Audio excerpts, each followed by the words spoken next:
Hello, hello, hello. Welcome back to Monday Night Live Stream here at Joe Daddy's Garage. Um, I'm doing okay. I'm feeling much better than I was last week when I did the Thursday afternoon live stream. Um, Still not 100%, but I'm close. Probably 85, 90%. And I'm still coughing up stuff, at this point.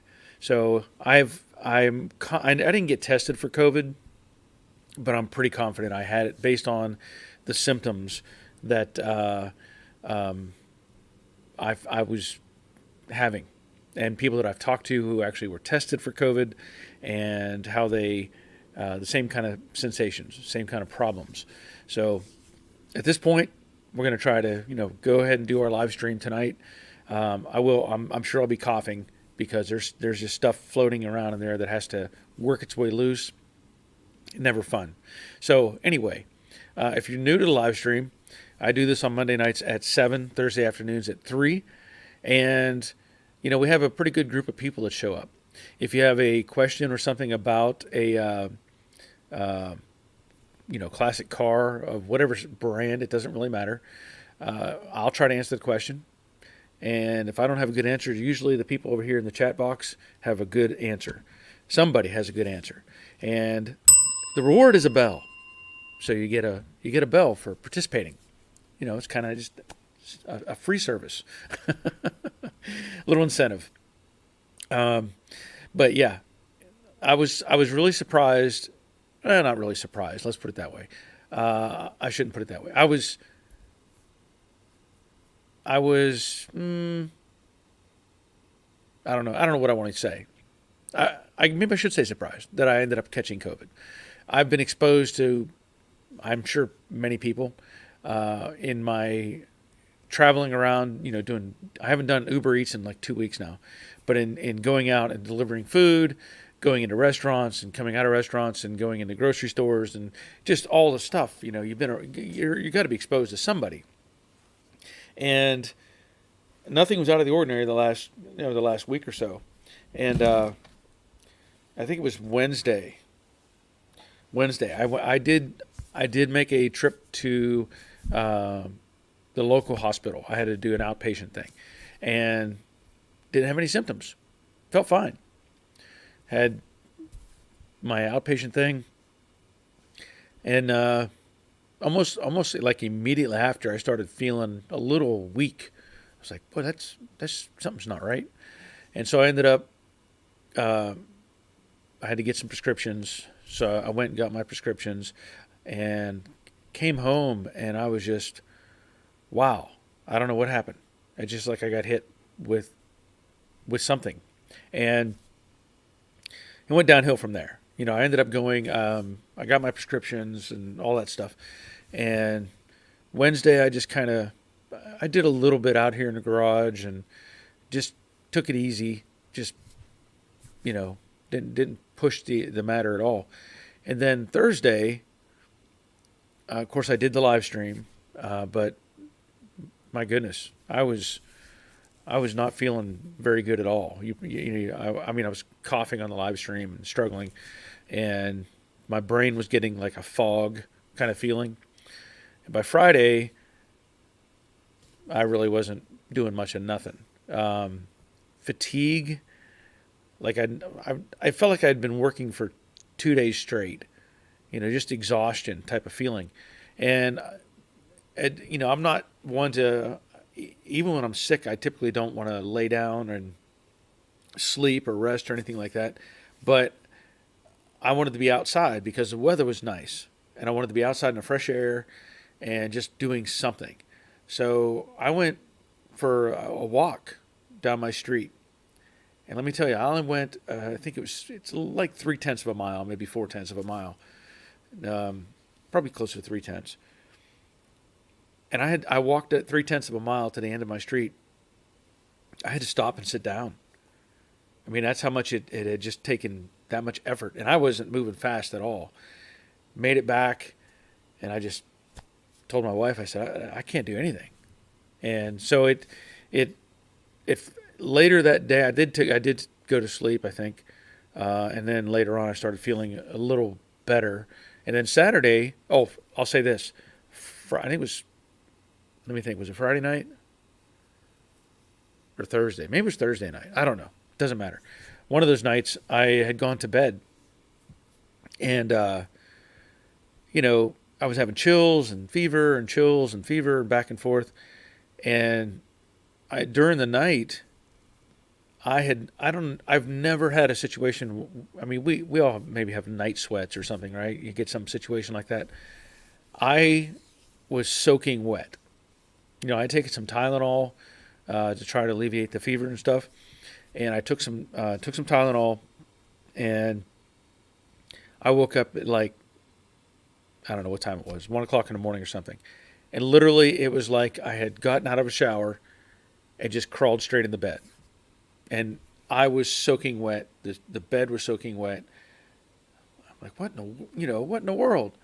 So what do you do? So I shuffled around to the other side of the bed and went back to sleep. And about 2 hours later, I woke up, same thing, just soaking wet. And I had to, adjust from there. And my goodness. After that, I started improving.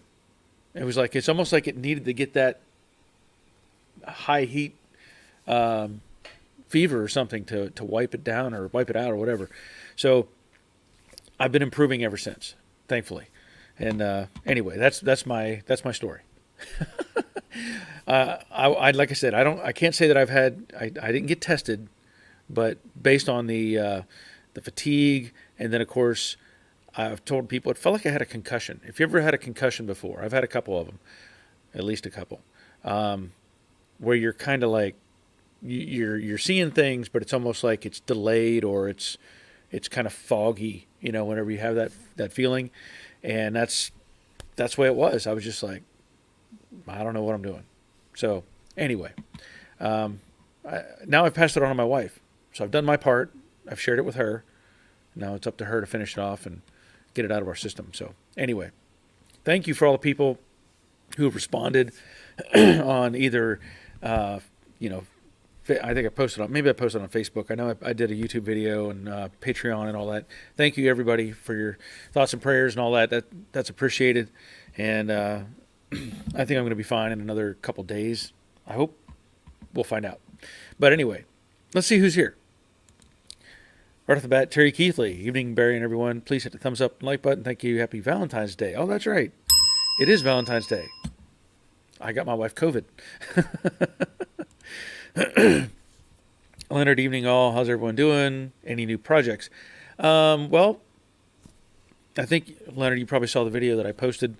I'm guessing. We'll talk about that in a minute. I got I mentioned it last week that I was getting that boat and trailer. And so I did. And we'll talk more about that in just a minute. But welcome, Leonard. Jerry, good evening to all from Middle Tennessee, and I trust your flu COVID is better. Yes, it is, Jerry. It is improving. Definitely. Thank you. Robert, afternoon all. Glad you're here, Robert. I know Robert was telling me he's having some, all the weather cycles. It's supposed to be 80 degrees one day, and they're calling for snow the next. So he's enjoying all kinds of good weather, I'm sure. Glad you're here, Robert. Crash Rider, good evening from Southern Indiana. Hope everyone is doing okay, especially Joe Daddy. Hit the thumbs up button now. Don't wait until the end, or you might forget. Yes. Yeah, you want to hit that thumbs up button to get other people interested. If you do it afterwards, it doesn't really help. You want to kind of get people interested right now so that they can join us. Dawn, good evening, everyone. Our good weather window just closed. It was a good 3 days. Okay, good. I'll take 3 good days.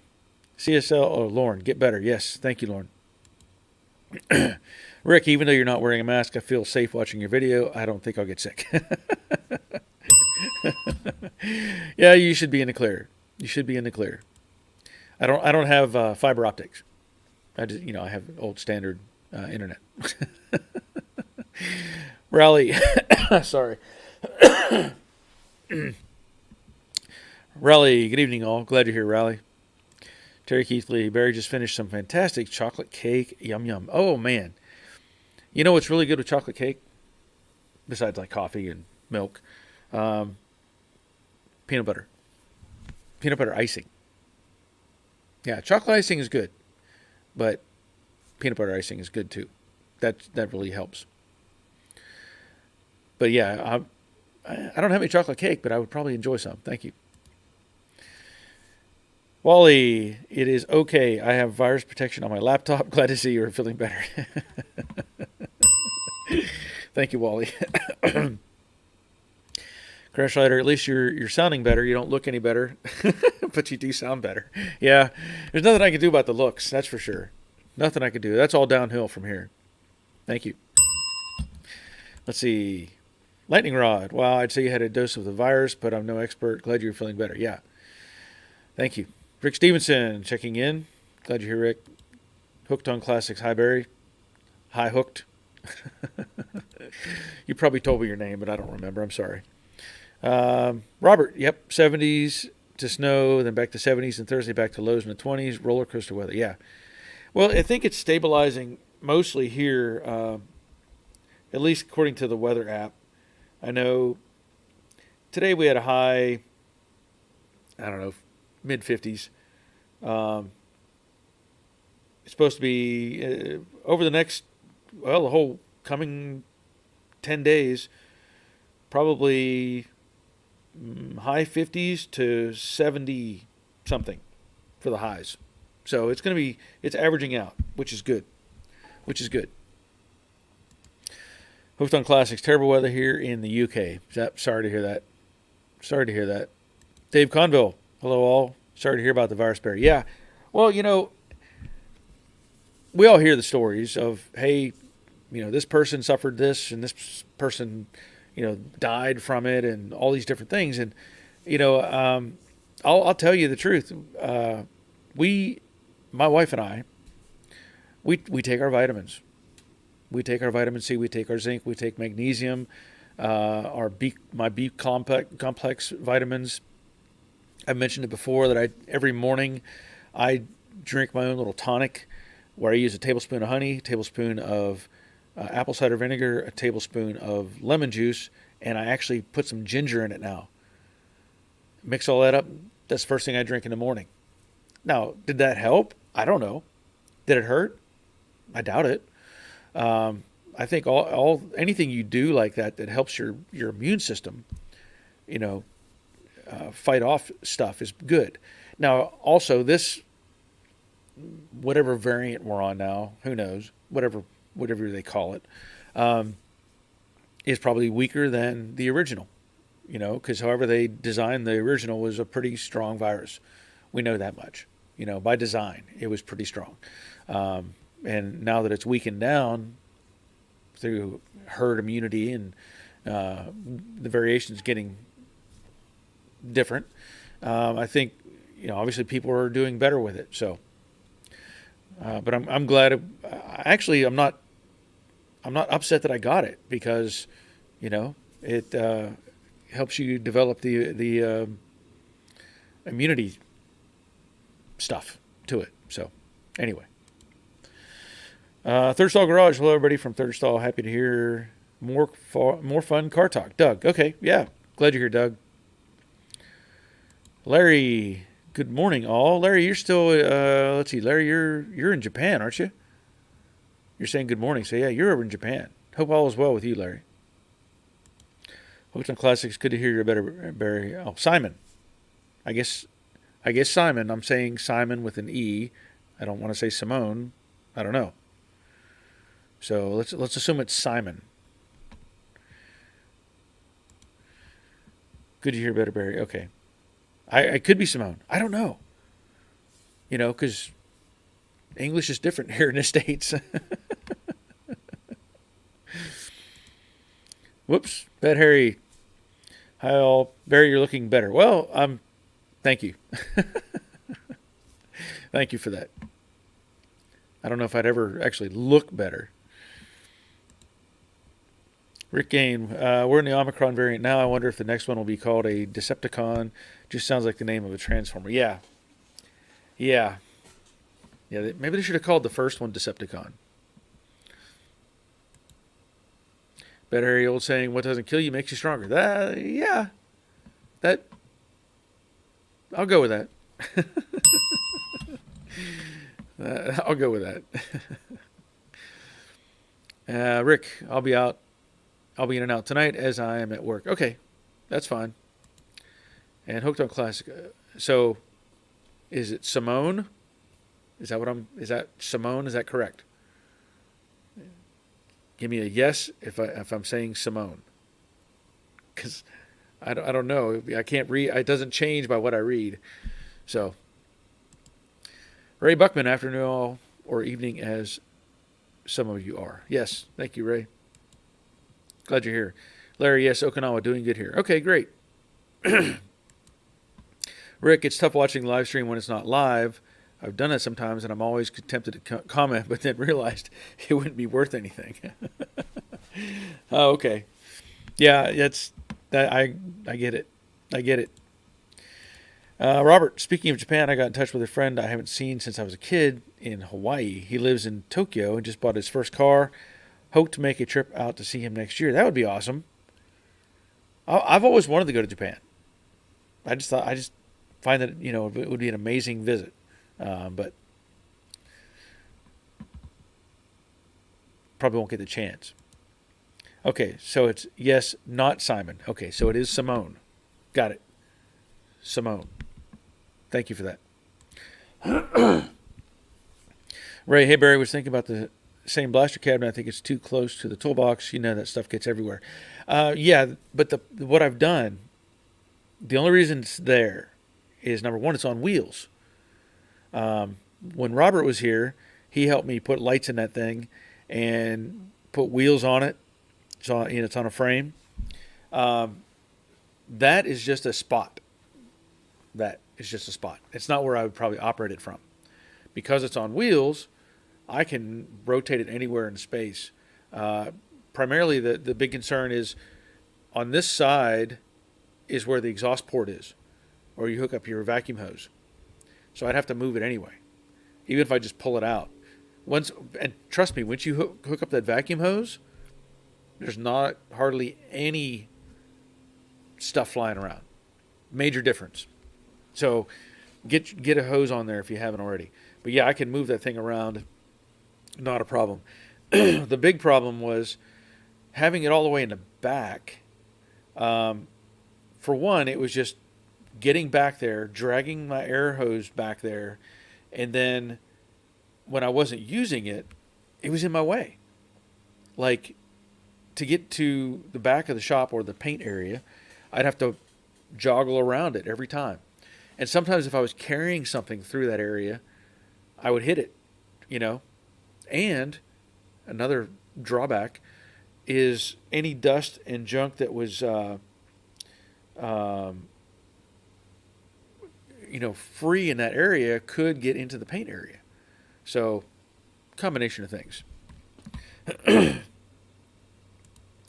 Third stall, my 66 floor plan was not really attached to the seat platforms. Shoddy previous work. I fixed it, but now I'm double checking all previous work. How are floor pans usually attached to the rockers? Well, they're going to be the flange. There should be a flange, a vertical flange. Basically, if you had, I'll just say as a coupe, and the convertible should be the same thing. You just have an extra rocker in there, right? But you should have a vertical flange, for lack of a better, 90 degrees. See, that's what on the Mustangs, the flanges go up. And like on the Camaros, they go down. So whenever it's welded from underneath on a Camaro and it's welded from on top, inside the car on a Mustang. And let's see, so the floor pan is not really attached to the seat platforms. Yeah, that's what you're looking for is a 90-degree flange. I'd have to really give me just 1 second. I'm going to look at the convertible car just to verify what I can see, because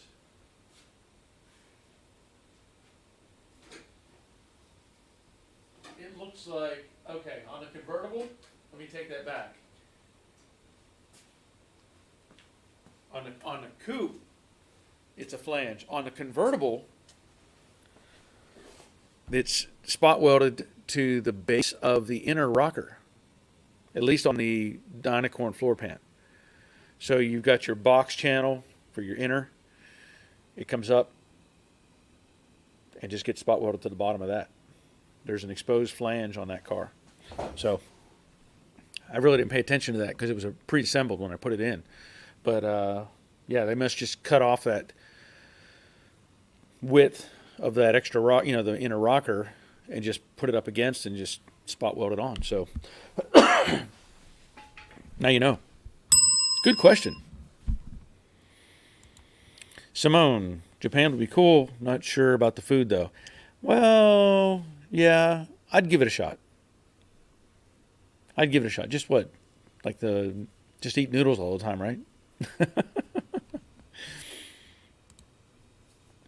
I used a sandblaster a while back. Really therapeutic. It can be. Especially if you've got, if you don't have good lights and stuff in there, you may as well you're just guessing. You can't see what's going on.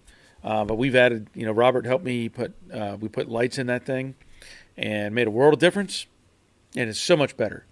And I use it when I can. I wish I had a larger blast cabinet, but it is what it is. Ray, you had too much stuff back there in the corner. Yeah. Now I don't know if I can. I don't know if you could see it or not. Let me rotate the camera a little bit. Okay, there you go. So I've made some improvements back there. I had that one shelf. Whoa, where am I pointing? That shelf there was there before, and I added that shelf above it. If you remember, up above that, I had this long rack that held the vinyl siding that I'd used on my garage and house. So that upper shelf is now holding those are all Model A parts up there. Just put it that way. Small pieces and trim and whatever, all that from the Model A is up there. And then right now, this lower shelf, I have if I can point to it, like masking, the plastic for masking cars, and way in the back is my foam for door seals and miscellaneous stuff. But really today what I ended up doing, and I don't know if I talked about this or not, I bought these hangers or these straps for my extension cords. And these were on Amazon. I got a pack of these things. I've got 4 back there. I think it comes 9 of these to a pack. And I think it was it ended up being $1 a piece whenever you add these up, right? $1 a piece. So what it is, it's got a Velcro loop in it. Let me turn this camera back. I'm looking the wrong way. Okay, so it's got this Velcro, and it's supposed to expand to, I think, a total of 12 or 13 inches, whatever. And it's got this grommet in it. So what I did back there is I put some hooks underneath the shelf, and now I can just hang up my extension cords. And, you don't think about stuff like that very often. I had on my pile of all the wire that I have. And so in my mind, I'm going, I have wire. I should just throw my extension cords on top of the wire, and then I know where they're at. And now, with them hanging, at least I can go, oh, there's my long cord, grab it. There's my mid cord, grab it. There's my short cord, grab it. So little things like that are going to make a big difference.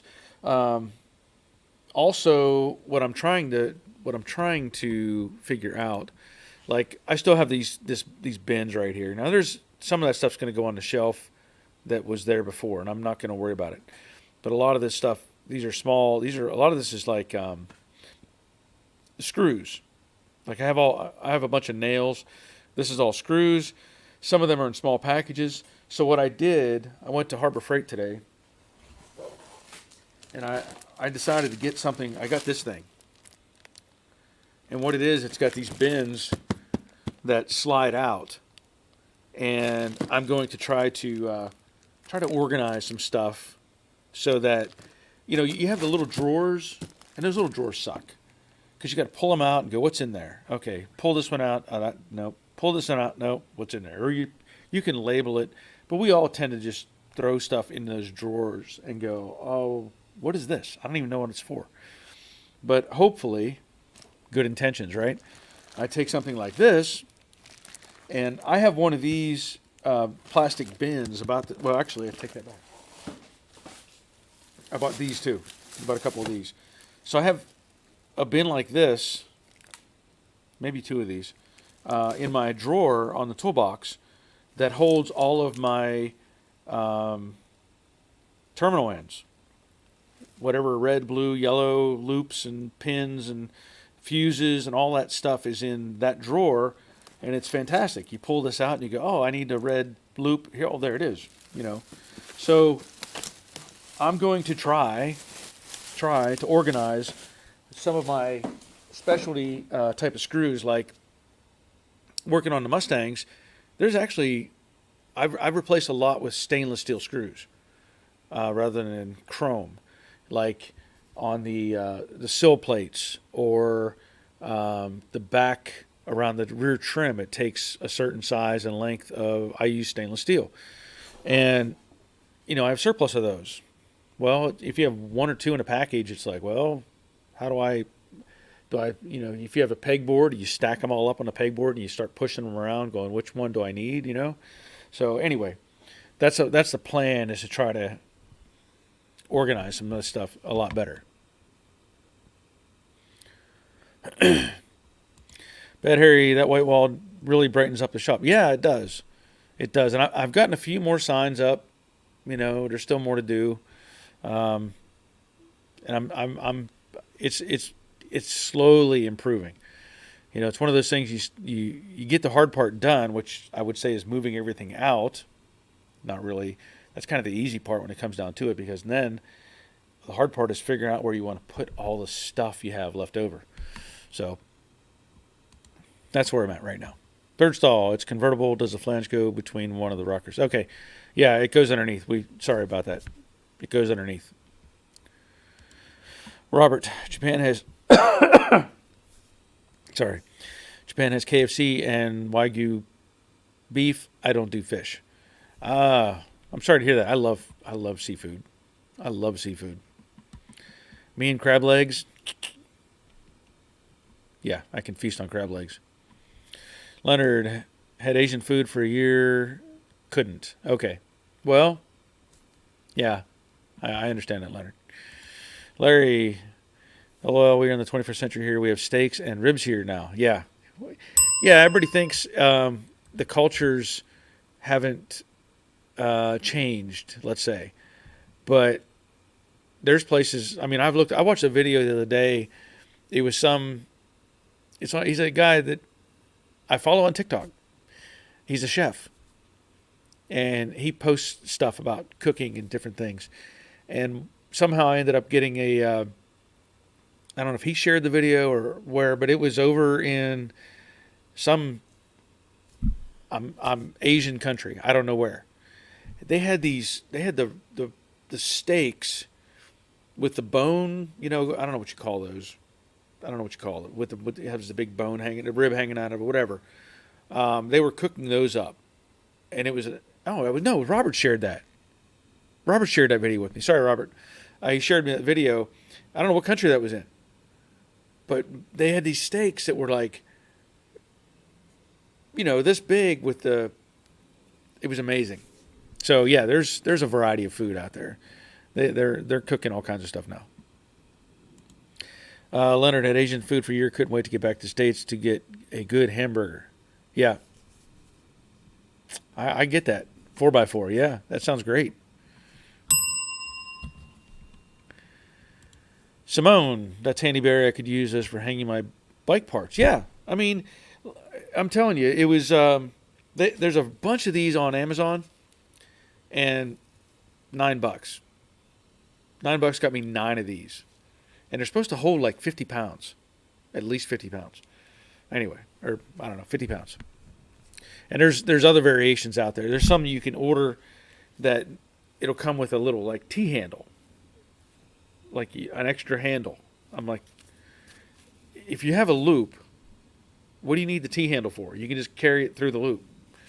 So just variations out there. Troy, sorry I'm late. I was playing in the garage. That's all right. Glad you're here. Rick Stevenson, I'm with Leonard. Animal style. Okay. Oh, tomahawk. Rick. Yeah, tomahawk. I don't know that I've ever had one of those. I don't know that I have.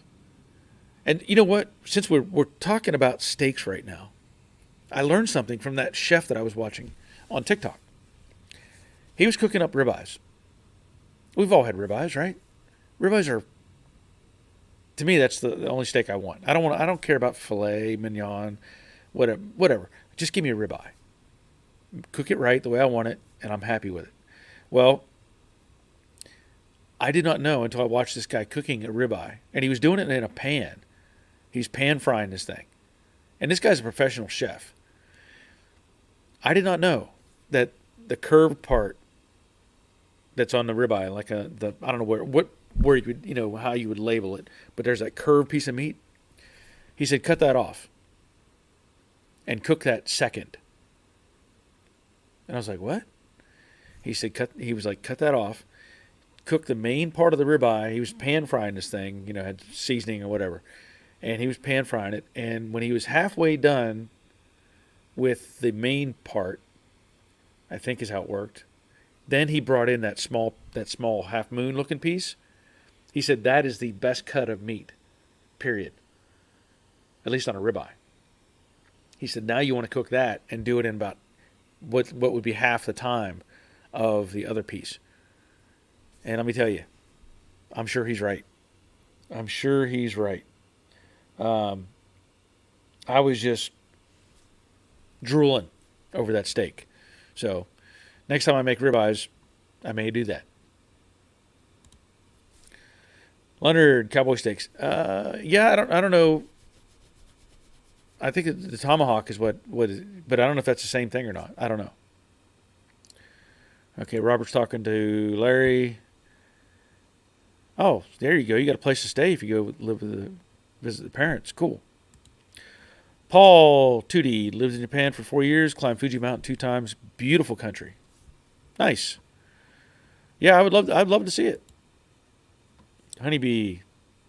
Oh, hi, Honeybee. It's fly poo. Okay. Did you change it from fly poo to something else and now it's honeybee? Is that what it is? Glad you're here. Sorry. Robert, for great food, just search Korean street food. The food is awesome. Okay. I will say this. I went to a place, since we're talking, we got food again, right? Why not? I went to one of those Korean, I think it was Korean barbecue. Okay. I don't know if you've ever been to one of these places. But it's where you go in and you sit down at a table and they have a little fire pit in the middle and they bring you as much food as you want, right? And you have to cook it yourself. Or you get to cook it yourself as part of the experience. So we did this with 5 of us. And we're cooking this stuff up. And it's like, my daughter wanted to go to this place. That's why we went. And it was like $27 a head or something. And they're bringing you these thinly sliced. It's not like they're bringing you a ribeye. They're bringing you thin slices of meat, and you got to put it on this thing and cook it, and then serve it to each other. And I guess under other circumstances, people really get into that. I'm like, if I'm paying money to eat this food, somebody better be cooking it for me and throwing it on my plate. I don't want to sit here and be taking a tong and flipping the stuff over, and is it cooked right? I don't know. Leave it in there a little longer. Now it's burnt. I don't know. I don't have to. No, you cook it. Put it on my plate. That's why I'm here. So I'm not going there again. Just saying. Jaws mod. How is your mystical split? Wait, how is your mystical mini split running now? Years later, I'm considering one. It's running right now. It is doing a fantastic job. I don't run it all night long. I don't run it. I turn it off when I leave the shop in the evening. Now my shop maintains a good temperature because it's insulated now and everything. And so I'll come out in the morning when I walk my dogs and I'll turn it on and it'll run. I mean, it just stays running, honestly, but it heats up the shop. Now, this is a big space. Don't be confused. The space of the shop is 24 by 36. The walls are 10 feet tall. The ceiling, probably the top is 16, probably 16 feet overall. So it's a massive space for this thing to heat, but it does a good job. So yeah, very happy with it, and I especially appreciate it in the summer.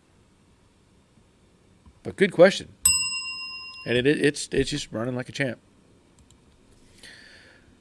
Simone, I do like a really good steak. Can't beat it. No, the only problem is, whenever I go to a restaurant, they rarely do they get the steak the way I want it. I can try and try and try, and it's like, no, this is I'll just have to eat what you serve me, because my family all laugh about it, because when we go to like Longhorn or something, and they always screw up my order. Everybody else gets their food perfect, and I get, like, they bring out my medium steak that's burnt. Like, why? What's the deal? So, yeah, probably the best steak I've ever made. I've made in toaster oven. That's how I broil a steak in a toaster oven. It turned out fantastic. But yeah, you can't beat a good steak. Robert, I picked up 2 ribeyes today. I figured under $6 a pound was a good price for today. That small piece is super tender. Yeah, there's a name for that part. I don't know what it is, but yeah, that's the best part. And I never really paid attention. I would just, ribeye, yeah, just start cutting it up and eating the thing, right? No, save that little half moon. That's the best part. Larry's saying when you get there, Robert, make contact with Larry. He'll give you, he can show you around. There you go. That would be awesome. Okay. It was Bigfoot, then honeybee. Okay. So you're going through just a change of environment, I guess, right? Glad you're here. Troy, I love Korean food. I didn't, I guess you're saying you did 2 tours in Korea. Okay. Yeah, I mean, I'm sure it's good. I mean, the food was okay at the restaurant, but it's not something I want to cook. Larry, everyone wants to climb Mount Fuji. Never understood it. Go put that thing there to go around. Isn't it like? Yeah, I don't know. I don't know how. I don't know how tall it is or anything. I don't know. I don't care to climb any mountains. I did all my mountain climbing in the Army. Ray, I don't want to go to a restaurant that I have to cook my own food. Exactly. What's the point? What is the point? I mean, yeah, it was good, but and then people have to agree on what they want to eat. You have 5 people, and like, my kids are asking for more rice. Like, more rice? We're paying $27 a head, and you want to eat rice? No. You sit here and eat meat. You don't fill up on rice. But yeah, you're right. Leonard, did you see someone found a 69 Mustang lost in the woods for over 30 years? No, I did not. That would be interesting. Maybe you could send me a link to that.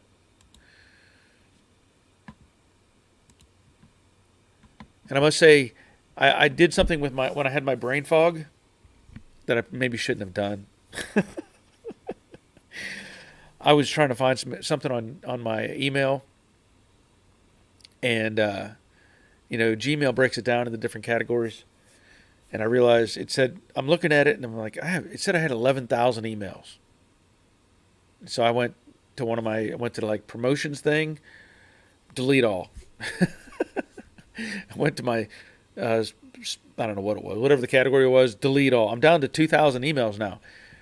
And today I went looking for something I needed to have, and I was like, oh no, I just deleted all my, whatever I had, kind of important emails. But I guess they'll find me if they want me to want to talk to me. Troy says I love Korean food. I did 2 tours there. Okay, now that makes more sense. That makes more sense. Thank you for serving there, Scott. Knock its horns off, wipe its butt, and throw it on a plate. Yeah, that sounds good to me. Give you a bell for that. Leonard, chicken fried steaks and gravy. Yeah, that's okay. Yeah, that's okay. That's doable. I'll give you a bell for that. Simone, I'm interested in a Lost 69 Mustang. I will search it out. I love stuff like that. Yeah, yeah. I mean, I've seen. I've seen stuff like that, but I have not seen one recently posted. I don't think. Boogie Bum. My wife is Japanese. We lived in Osaka for about 5 years. We had yakiniku, hibachi grill steak strips for dinner last night with leftovers for lunch today. Okay, that sounds good. That sounds good. I'm gonna have to get a drink here in a second. I'm not drinking coffee tonight. I'm using Jerry's advice, I think it was, and I'm drinking some chai. Yeah, chai tea, not Tai Chi, chai tea. Try to keep my throat from going bad on me. Sorry. Ray Buckman, chicken and white gravy. I would eat that. Yeah, sure. That sounds like a plan. Bad Harry, here is the poem for you guys. I forgot today's Valentine's Day. Roses are red, violets are blue. For Valentine's Day, car parts will do.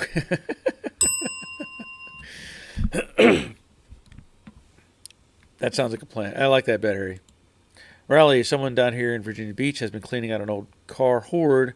About every few weeks, we'll see an old Mustang or Chevy priced fairly low, but not a lot of pictures. Yeah. Yep. Terry Keithley, give me lasagna. Yum yum. Yeah, I'll take lasagna.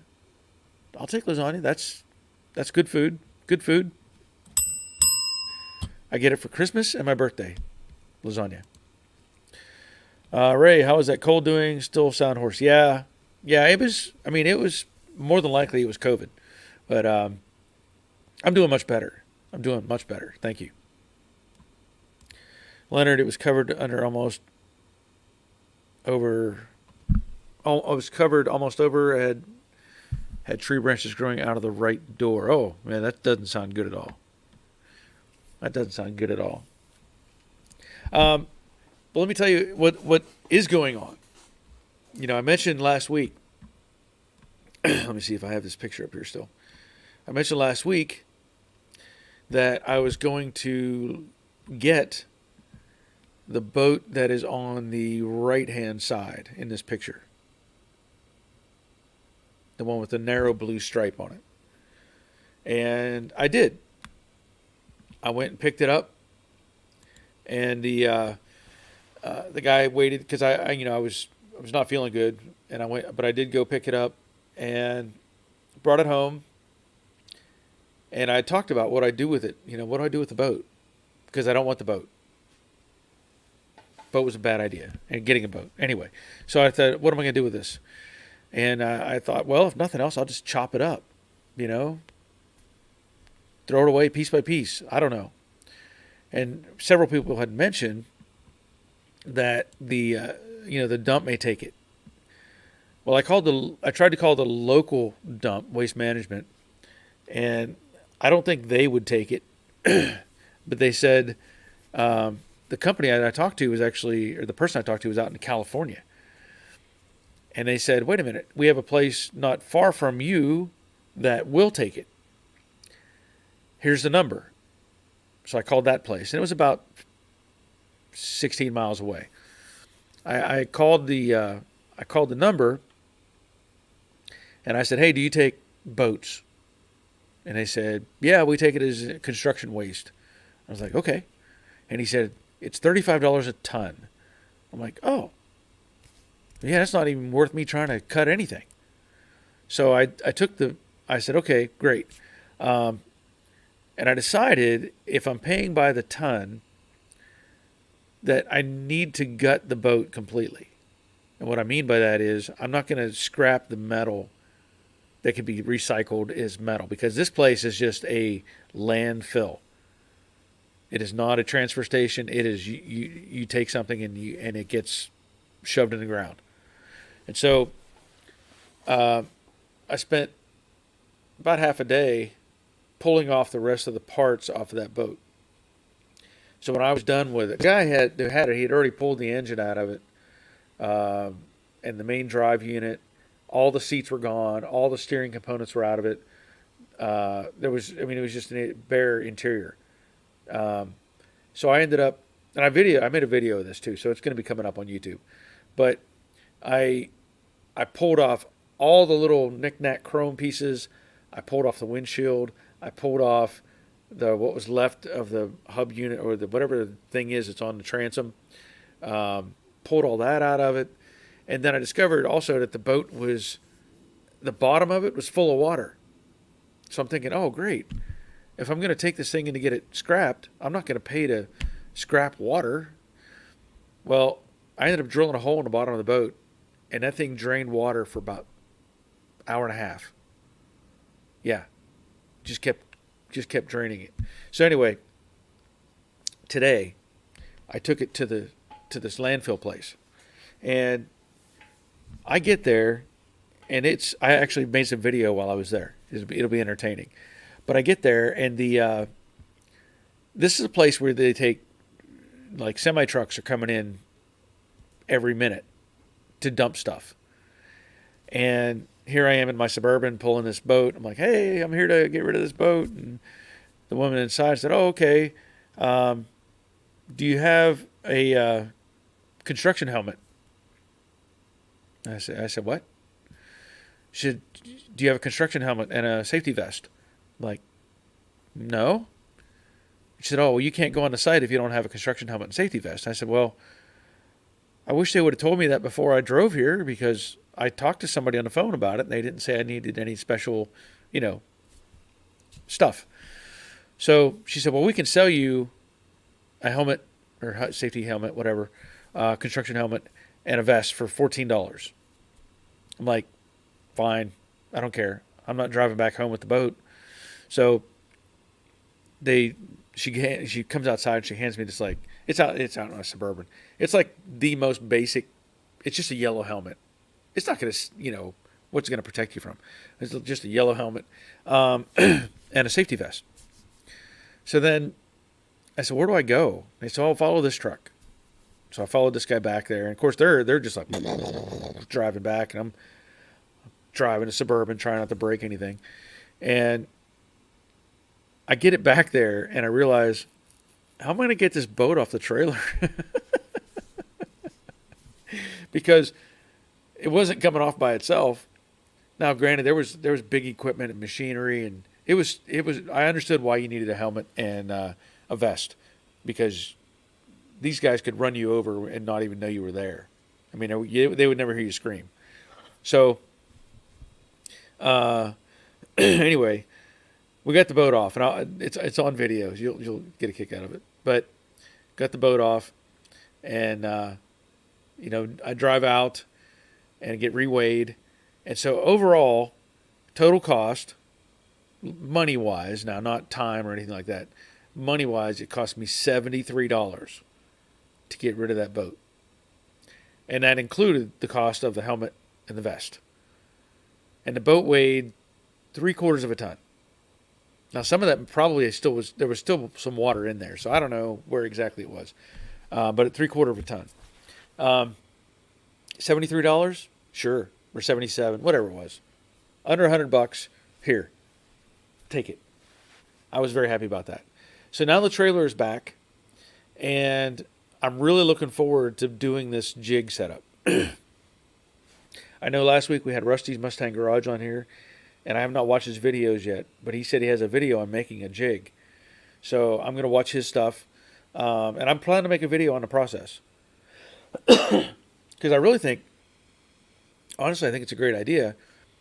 And I bet you nobody's tried it. Nobody's probably thought about, hey, why don't we make it out of a trailer? Or maybe they have, but maybe not a boat trailer. So anyway, that was my task today, was to get that out of here and done, and so it's gone. Very happy about it. Good money to spend on just getting rid of the boat. Um, let's see.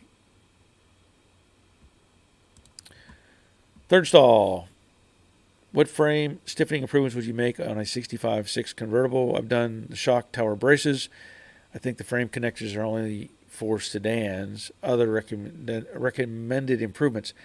Um, I think, yeah, you'd have a huff. They may make frame connectors for the convertible. I don't know. Um, Other than that, I mean, you're going to have torque boxes in there. I assume you'll have your torque boxes. Um, I don't know that there's a whole lot else you can do. If you've added the shock tower braces, um, I don't know if you're worried about like the middle of the car having issues or what. Uh, what's the concern? I know that obviously there's no roof structure to help you with it, but if you were looking at ideas of different ways to maybe influence the strength of the front of the car or whatever, look at Don's manufacturing and see what he's done with adding.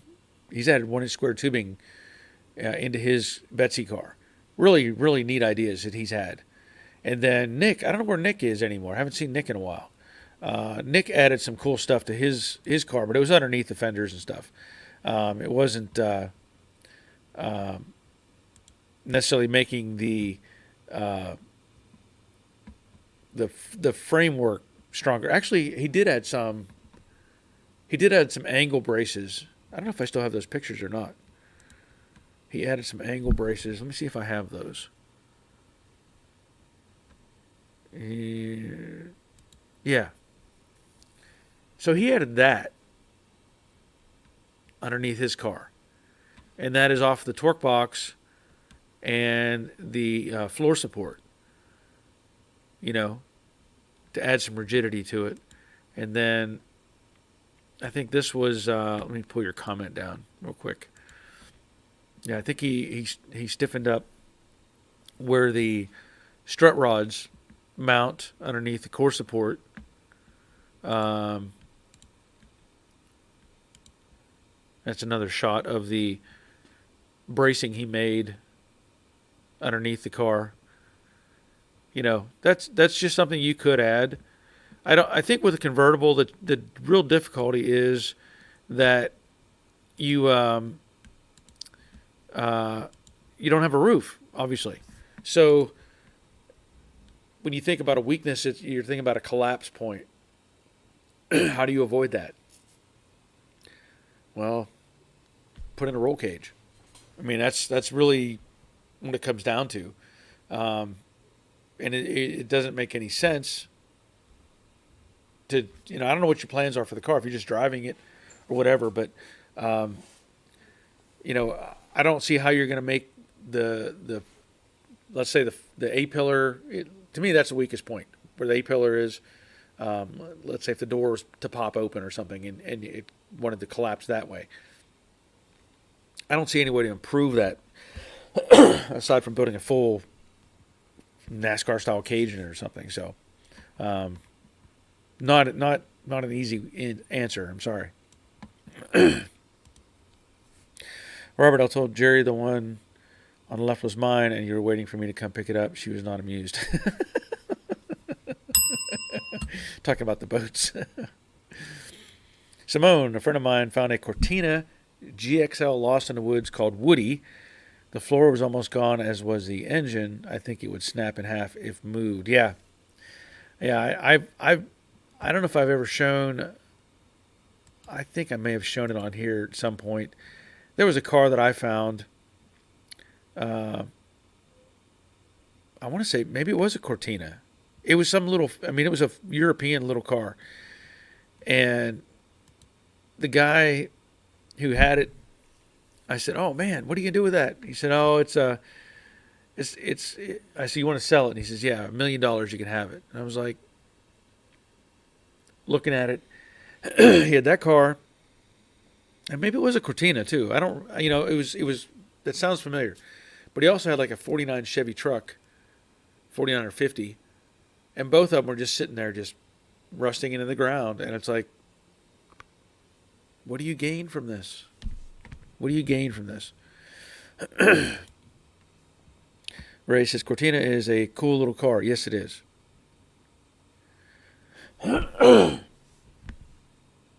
I'll relate a story since we were talking about like cars getting left and rusting and just things. There was you hear the story of somebody says, "Oh, so and so's got a car over there and he won't sell it." Everybody asks him and he won't sell it. And I read the story the other day. It was on Facebook, and I'll try to relate it quickly.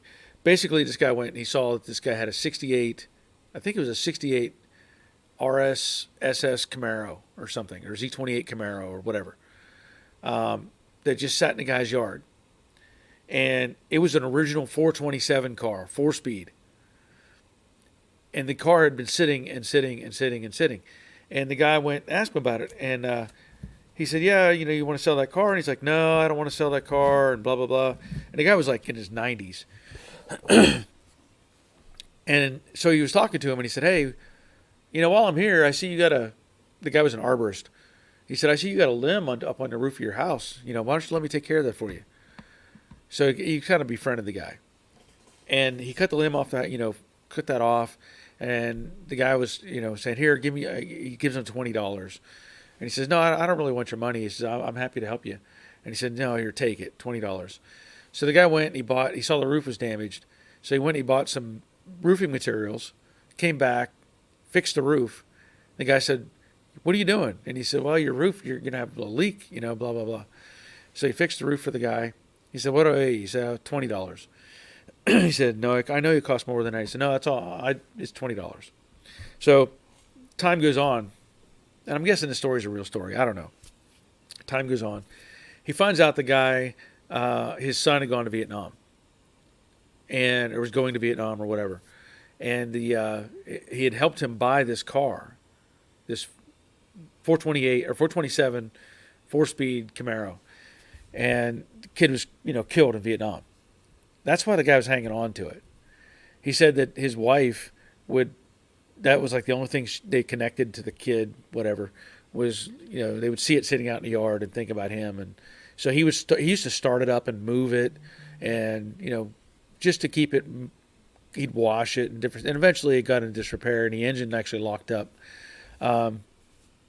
Story goes on that the guy said, "Look, I want to get it running for you." And so the guy had a restoration shop or whatever. And so he ended up getting the car, breaking the engine loose without damaging it. Okay. And was able to get it running for the guy. And the guy, apparently the old woman had died. And so he was like, he said, "Why don't you let me take this car and really fix it up for you?" And basically the guy was like, "Why don't you just take the car?" kind of thing. And so he said, "I will take the car and restore it and bring back and, take you for a ride in it and all this stuff." So it was really kind of a cool story, but sometimes you relate to why does somebody not want to get rid of a car? And, we all have these attachments and these sentimental things. And it's like, don't you see it's just rotting away? And to them, it's not. It's not. And I get it. But anyway, just thought I'd pass that on. Simone says, "Yeah, the Cortina is a cool little car. I'm glad to own one myself." Cool. I've got some. Well, let me hold on just a second. I've got some pictures. This might be kind of hard to relate. Bad Harry sent me some pictures of his project, and he's had to do some modifications to the quarters and stuff. But I don't know if those pictures will transfer very well into what we're doing right here. Let's see. Boogie Bum. I bought some aftermarket parts to replace my rusted out trunk drop offs. The right hand side panel came damaged with a 90-degree bend on the bottom 2 inches. So frustrating. Yeah. Well, they got to get them in the box, you know. I've had those drop offs. They folded them down and just shoved them in a box because they wanted to use a smaller box. So yeah. Yeah. Raleigh, I was told the same thing when I went to dump a trailer load of tree branches, helmet, and vest. Well, my normal dump, they don't say a word. They don't care about that. But like this place, they had the big toys. They had the real big toys. So yeah, I could see it. Robert, about all that is left on the verts to stiffen it would be a Meyer X brace that goes under the car. Yeah. I mean, that would stiffen it, but I don't know if he's looking at it from a safety standpoint, like a rollover or whatever. Robert, also the guys that race him say weld every joint you can, but in my opinion, that's a little overkill. Yeah. Yeah, I agree with that. Simone says, very nice fabrication. Yeah, talking about what Brandon did Nick, sorry, what Nick did on his car. Yeah, he's planning on like road course racing this thing, or I think is what the plan is. But yeah, there's again some of the reinforcements he's added. And here's another shot of that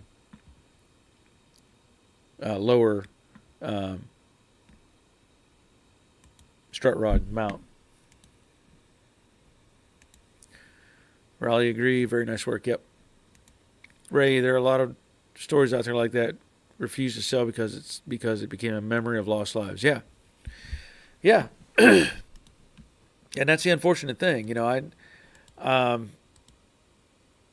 That's part of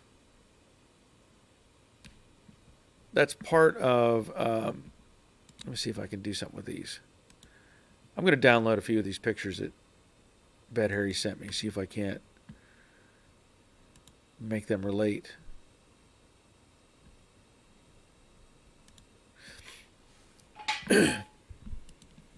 That's part of the dilemma that I'm probably going to be dealing with. Well, I already am with my brother and stuff. It's a lost memory of somebody you knew or were related. You know what I mean? And what do you do with it then? And I understand the point. If they say, hey, I don't want to. That's the only thing I have left of so and so. I get it. And to them, it doesn't matter what it's worth, what it would cost to fix. They don't care. They don't care at all because they can't replace what they have. They can't replace the person it has meaning for. I've got one more picture I'm going to download from Bad Harry. And now he had in this email he sent me. He says, here are some before and after pictures of another spot I had to cut the Dynacord quarter panels. So, he's building the fastback car. And let me pull this down real quick.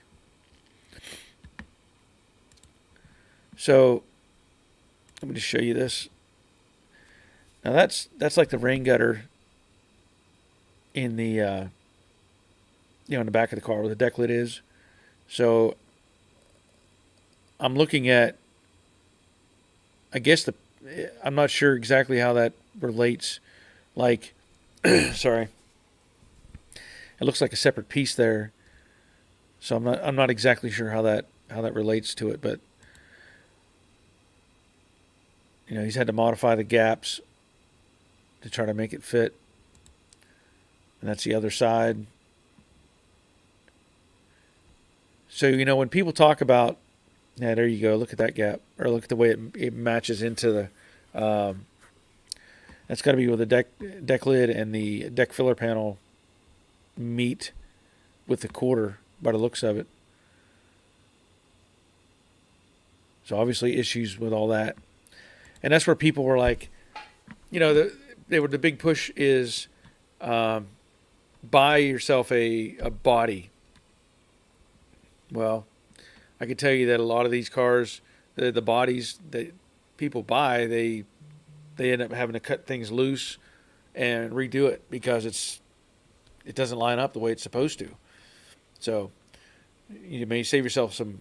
You think you're saving yourself a lot of effort, but there's another guy that I was helping out with his convertible he was building, and we were trying to he's in Florida, so we're trying to communicate and find out what's going on. And he kept saying, this doesn't line up and this doesn't line up. And I'm like, well, that doesn't make any sense, Is this piece straight? Yes. Is this piece straight? Yes. But when you put them together, things weren't straight. And I kept fighting with it, thinking, what is going on? Now, this is all Dynacorn stuff that he bought. And finally, I said, put a straight edge on this thing. Put a straight edge on each piece and see where the transition is. And so he did. And come to find out, the rocker panel, the outer rocker, was like, I don't forget which direction, it was like bowed. So it actually had a curve and going the wrong way or something, one of the two. So the inner rocker plate was fine. The inner rocker, let's say the center rocker plate was fine. The inner rocker was fine. But the outer, it had like a dip in it. He's like, I never noticed that until now. And I said, well, now what, So I think he was trying to get a whole nother rocker panel and start over. But, they don't necessarily... That's why I used to like to go to Mustangs Unlimited. I'd walk in the door and I'd say, pull these parts.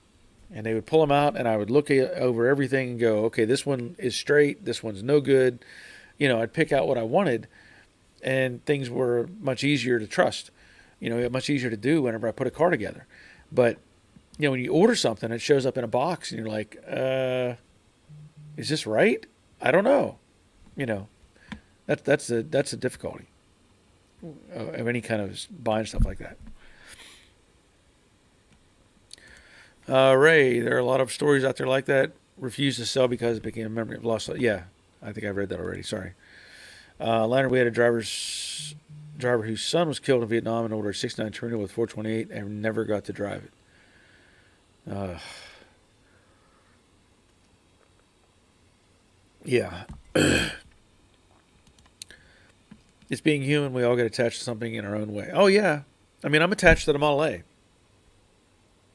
because it was my grandfather's car. That has meaning to me. It's like that. If you look back here in the corner, you'll see that little wrecker truck, a little Tonka wrecker. Okay? That was my brother's Tonka truck. I have a picture of him getting it for his birthday. And I ended up with it. Now I've looked at the idea of restoring it. Like actually, I'm considering restoring the thing and making it back to the way it was when he got it, when he was, 6 or whatever. Or do I just, hey, he played with it, it got beat up. I played with it, it got beat up. Is it worth it? Is it going to matter if I spend the time and money to fix it up for me? I don't know. But that's what that truck is, and that's, it means something to me. Doyle, that's why we are attached to those cars, memories of happy or happier times. Yes. Well, and there's also the flip side of, let's say, negative thing. I remember this was a shocking thing to me in high school. There was a girl in my class. She was dating a guy who was like a year older than her or something. I don't know, a year, maybe 2 years. I don't remember. And he had, I think it was a 72 Dodge Demon or something. I don't remember exactly. But it was like a 340 car, 4-speed, beautiful car. Just beautiful car. And everybody, it was a nice guy. And one night he was out hot dogging his thing. And so he ended up rolling the car. And he was ejected out of it, and the car landed on him and killed him. And so the family and everybody got together, and they were like, we don't want anybody to have any part of this car, because this This car is what killed him. This is the problem. This car. It wasn't that he was driving reckless or that he was not wearing a seatbelt, you know, or whatever. It was the car. And I think he might have been drinking. I don't know. He might have been drinking. But anyway, it was the car. So they went through this big deal. They took this car out. They got talked to a local farmer. They took the car out to a field. And now the car was, I mean, it was super clean. You know, even, I mean, it was rolled. Obviously, there was damage and stuff, but it still had a 340 in it, 4-speed, all this stuff. And they took it out in this field, and they had like this ceremony where they torched it. They destroyed the car. They burned the car. I think the farmer had him dig a hole, you know, run over it, destroy everything they could on this particular car, and stuff it in the ground. Okay. I mean, if that got him some sort of closure, I get it.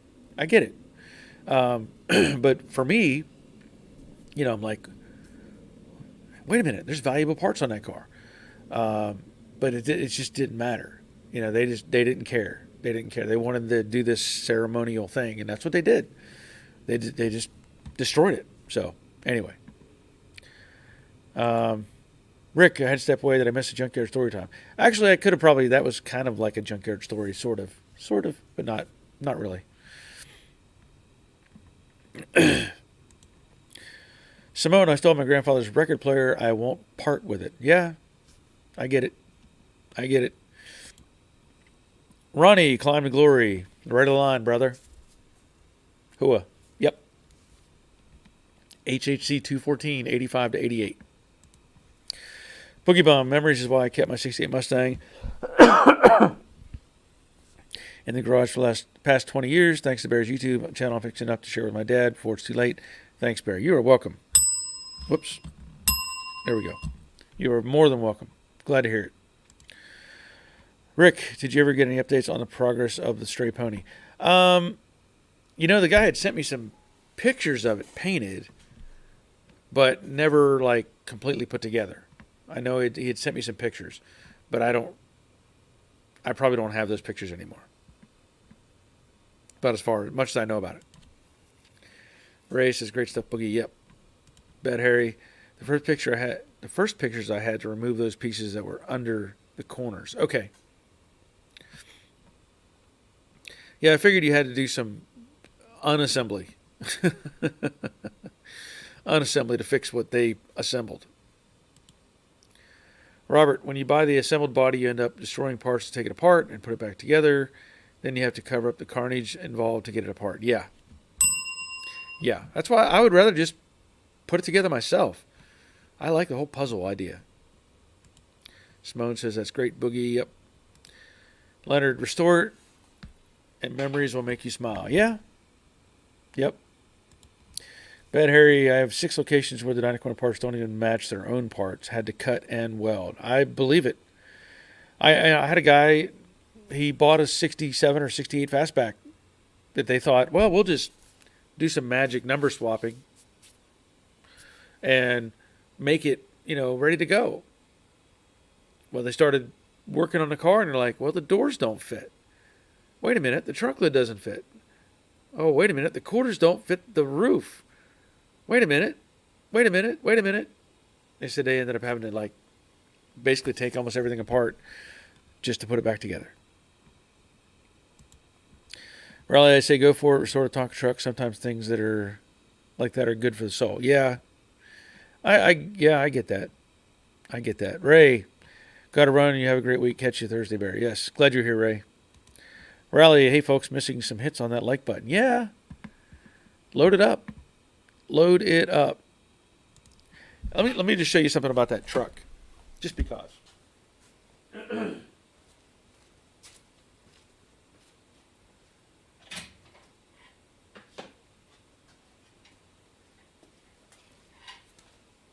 Now, I can tell you, I do have, I don't know where it's at. I have it somewhere. But I have a picture of my brother holding this in his arms, kind of like this, you know, when he was like 6 years old. And, you know, obviously it's it's seen much better days. But I don't even know if it's what it was supposed to have. If it's supposed to have a tailgate on it. It doesn't have the hook anymore. It's got a little bit of string left from the winch. Um, you know, but it's there. Now here's what I think is funny. This is the funny to me. Um, I guess when I took ownership of this truck at some point, like maybe my brother was 6 years older than me, so he was, maybe he was, I don't know, I don't know. All I know is I was in, I don't know if it would be considered like preschool or daycare or something along those lines, and the apparently I had a crush on a girl when I was little. I don't even know who she. I don't know who she. I don't know who she is. I don't know. I don't remember anymore. That was a long, long time ago. But I do know her name because I wrote it on the bottom of the truck. It was Marie. At least I know her name was Marie, but so that's one thing I can't replace is I wrote that when I was probably 5 or 4 or something. And that's like I really don't want to lose that kind of thing. It's just one of those odd little things that just is still here.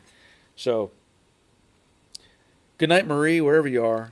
I don't know who. I don't remember you, but she apparently had an influence on me when I was a little kid.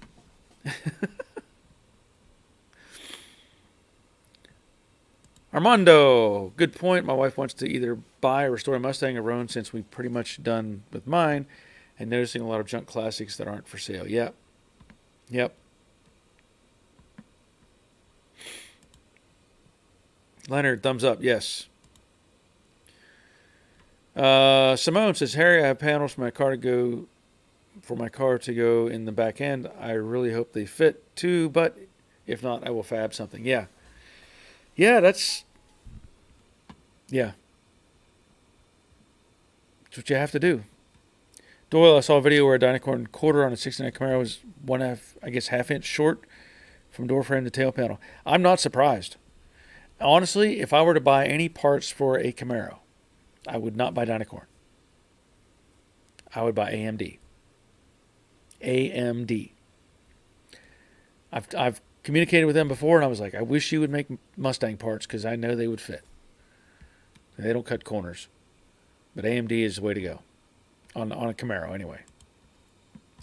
Robert, I would prefer the truck with all the scratches and dents. Wouldn't be right to me if it was painted. Yeah, it would just look like a brand new truck. I'm kind of like, well, what do I gain from that? Rally, that is priceless. Yeah, it is. You can't replace that. There's no way you're gonna rewrite that. In my handwriting when I was, again, 5 or something. I don't know. I don't even know who she was. Doyle says, Chip channel on Facebook does the toy truck restorations. Fun to watch.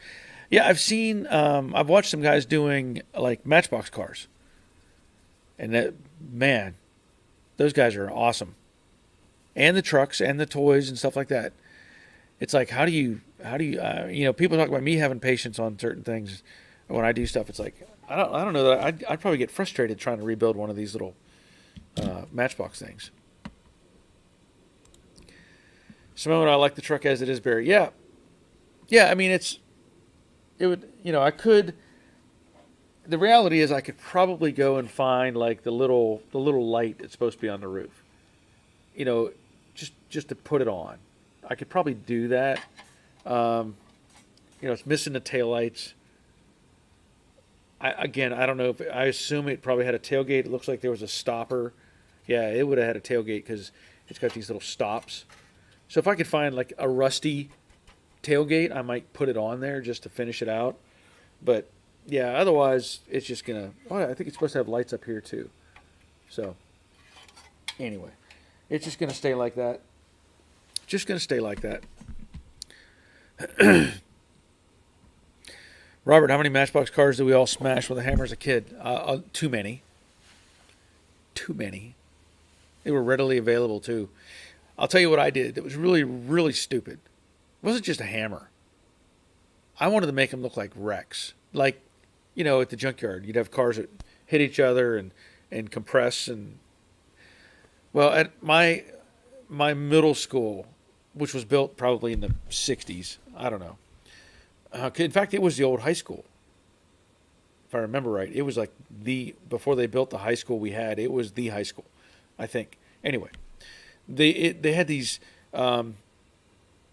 instead of having swing out doors like for a closet, you put all the kids put their coats and book, whatever, lunches and whatever in the cubbies. They had doors that slid up, kind of like the old windows that had the counterweight sash system, where you could lift it up real easy with the counterweights.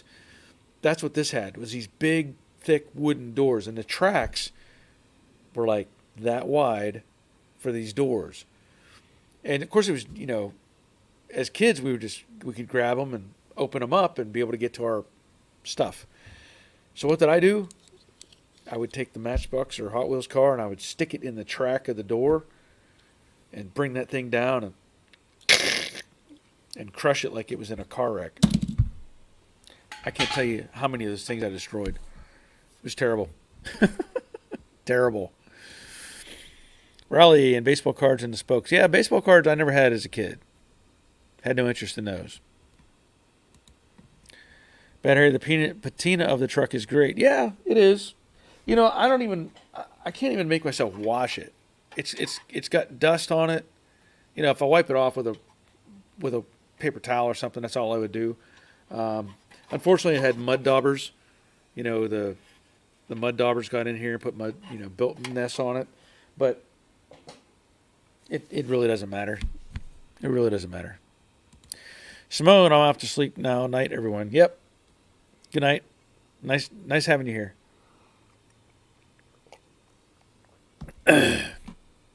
Jorge checking in from Virginia. Glad you're here, man. Hope all is well with you. Buck's Woodshop making a pit stop. Glad you're here. Hope all is well. Jorge says, sorry, late again. Yeah. Yeah. Well, we didn't have anything special going on. I was just talking about having the sickness, trying to get through it. Working on. I bought a boat and trailer, and the boat's been scrapped, so now I have the trailer that I'm going to turn into a jig for doing cars on. So hopefully I'll get that video. I have everything filmed. I'll have to get it edited down.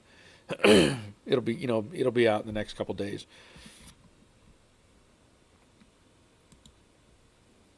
Doyle should make you a nice shelf behind you for the truck. Yeah, I was thinking about that. I got something, I've got all these really cool die-cast cars. They're all in the boxes, but they end up just collecting dust, and I wouldn't mind having them up, but then it's something you have to keep clean and all that stuff. So this truck, though, it doesn't matter if it's dirty or not. Ed, glad you were feeling better. Yes, thank you, Ed. Appreciate that. Leonard, still waiting for the drive-through. The drive-through? The drive-through. Okay. I'm not sure what we're talking about, Leonard. Matthew, how's the shop renovation coming along? It's getting there. I tilted the camera earlier so you could see. I got all the back wall. Everything's painted. Shelves are up. Trying to, relocate stuff and get rid of stuff. Oh, let me point this out. See See that box right there? That company, Evolution Tools, sent me that. That is a brand new metal chop saw. And they sent me a stand for it. So I will be doing a video on that in the next couple weeks. The idea, of course, they want me to show, using it or whatever. I may try to use it to make the metal rack. I'm gonna move my metal outside, and I may modify the rack that I have and use that saw as part of the process. So they asked me to make a video on it, and it's here. So that'll be coming. Rick, people keep interrupting me and taking me away from the live stream. This really needs to stop. I don't want to be bothered between 7 and 9 on Mondays and 3 and 4 on Thursdays. Yeah, I don't blame you. Leonard, yeah, the breakfast muffins you made. Oh, yeah. In fact, I made one today. I used turkey. I used my wildflower honey turkey on it. Excellent. Good McMuffin. Rick, I bought my father every Franklin Mint Mustang model they ever made. Quite an expensive collection when I think of it now. Yeah, I'm sure. I don't even know. I mean, I don't have any. I probably have some valuable die-cast cars. I have some from NASCAR and stuff, but I don't have any really in particular of the Mustangs. I think. Oh gosh, there was one I have up here somewhere that was really cool, but I could tell you.